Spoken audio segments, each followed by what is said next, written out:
Türk milletimize verilmiş en büyük miras ve vazgeçilmez bir değerdir. Okulumuzun 2. sınıf öğrencilerini Sonsuza adlı şarkıyı seslendirmesi için sahneye davet ediyorum. I invite the second grade students to the stage, perform the song Sonsuza Forever. Cumhuriyet fikirlerde ve ruhlarda yarattığı güvenlik itibariyle büsbütün yeni bir hayatın müjdecisi olmuştur. Son, iki, üç. Kırmızı bayrağım Atatürk'ten emanet. Kırmızı bayrağım gökte dalgalanıyor. Sonsuza, sonsuza, sonsuza kadar biz onu hep koruyacağız. Sonsuza, sonsuza, sonsuza dek onu koruyacağız.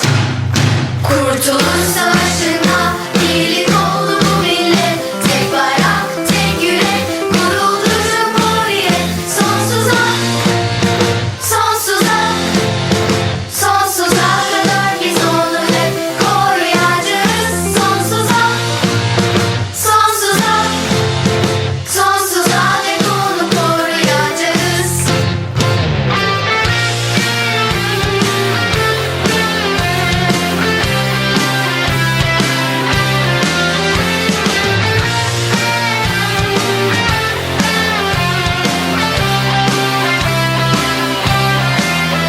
Kırmızı bayrağın Atatürk'ten emanet. Kırmızı bayrağın gökte dalgalanıyor.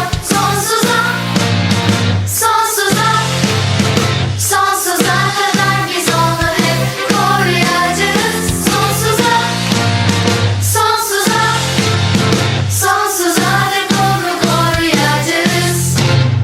Kurtuluş Savaşı'nda birlik oldu bu millet. Tek bayrak, tek yürek, kuruldu Cumhuriyet. Sonsuza, sonsuza, sonsuza kadar biz onu hep koruyacağız. Sonsuza, sonsuza, sonsuza dek onu koruyacağız. Cumhuriyet fikirlerde ve ruhlarda yarattığı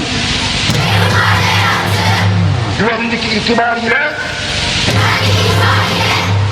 büsbütün yeni bir hayatın müjdecisi olmuştur.